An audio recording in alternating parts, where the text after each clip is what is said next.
What's up, tribe? How you guys doing? This is just gonna be a quick drop. Go ahead and hit that subscribe button. This is a quick drop. We're gonna be talking about the Queen Supreme Court, right? It came on last night. It's been a couple of weeks. They've been on the road. They came to Baltimore and DC, and I didn't get a chance to go to either show. I'm a little pissed off about it, but that's on me, not them. I'm an old lady, and they do the show on Monday night, and I just can't hang. I ain't lying. But the next time they come through, I'm gonna take Tuesday off, and I'm going. I'm going to the damn show. Um, but so last night they were back at the chateau, and they had Lynn Spirit, who I'm not familiar with. But honey, please know that I started following her ass today, because when I tell you Lynn Spirit was freaking hilarious, okay? I'm not sure if like it's her shtick with the no teeth thing, right? But and clearly on her Instagram she does the whole does some with some pickles, no teeth pickles. Y'all can use your imagination. And she's transgender, but she said that she's erogenous. No, yeah, erogenous. She said that she don't get caught up on pronouns. That sometimes dresses like a man. Sometimes she dresses like a woman, and so she doesn't get caught up on pronouns. But for the purposes, I'm going to say she, because last night she was in, she had on makeup and wig and eyelashes and stuff. So I'm going to say she.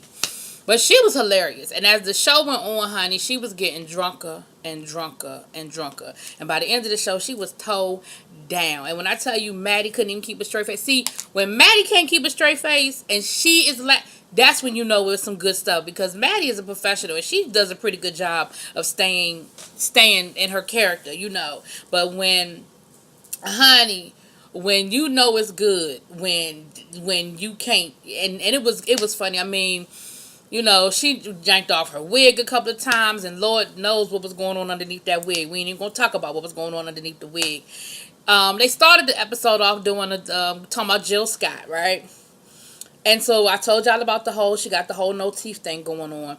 So what was funny was we got the Jill Scott, and they had her simultaneously doing what she would do to the microphone next to Jill Scott. And honey, when I tell you that thing was nothing but, they could have stopped after that, as far as I was concerned. Honey, that thing was hilarious. I mean, she was all on that microphone, and then she took it down to the ground. Honey, that thing was funny.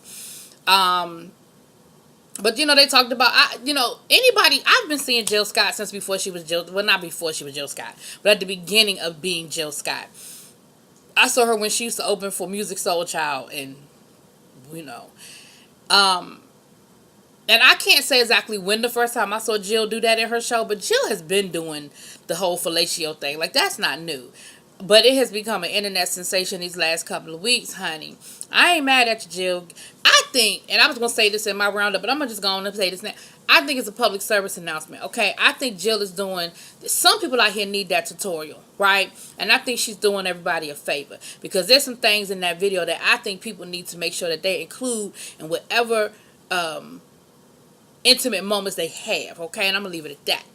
But it was hilarious, y'all. It was funny.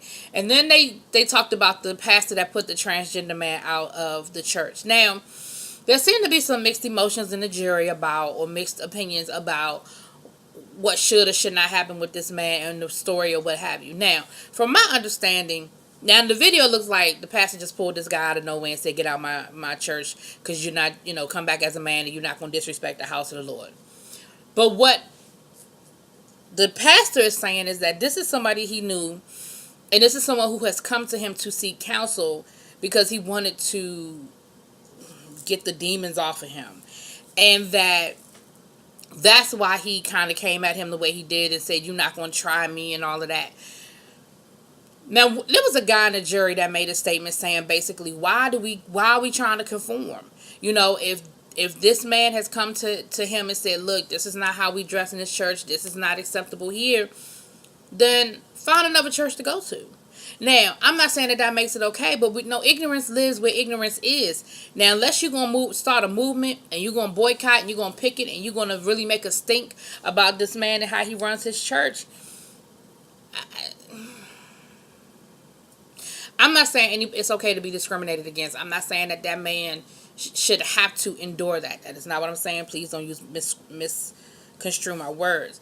But I understood where the guy in the jury was coming from by saying, look, I just choose not to put myself in a situation where I'm not wanted, because I'm not going to pay my tithes. I'm not going to give you any of my time in that situation. I'm just not going to do it. Now, I also understand that man should be able to go to church however he chooses to go to church, because God said, come as you are.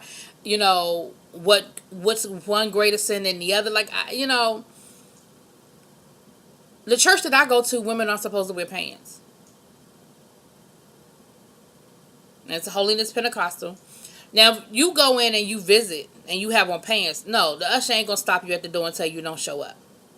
But if you decide to join, they will talk to you about certain things. And that's one of the things they will talk to you about, is about women are expected to be in dress. That's the expectation. Now, if you want to go to a church where you want to wear pants all the time, this ain't the church for you. You can try to start a fight about it. You could try to change the doctrine or what have you. But that's just how that church chooses to operate. So I saw where the guy was coming from when he was saying that. That was the point that he was making. And I understood where Maddie was coming from, saying, look, he should be able to go to church however he wants to go to church. So I saw both sides of the coin, but I absolutely understood that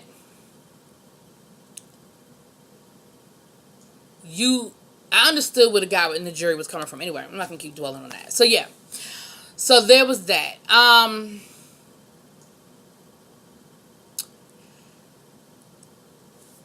excuse me. What else did they talk about?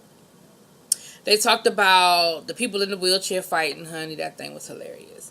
They talked about... And Maddie looked good. Maddie had on one of her wrap dresses and had her little afro wig on, honey. Maddie looked good, y'all. She looked good.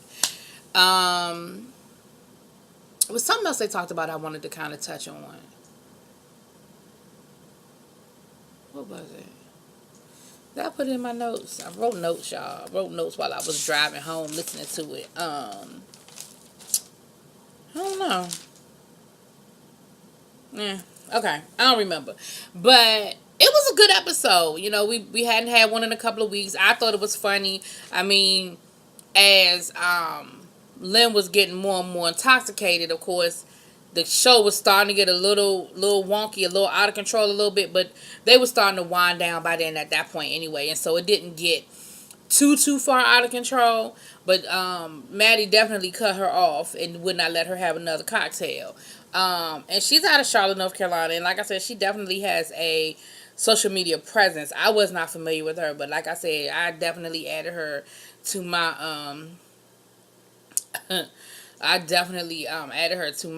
social media today, honey. I think she's hilarious. Y'all let me know what y'all thought about the show. Peep it, drop it.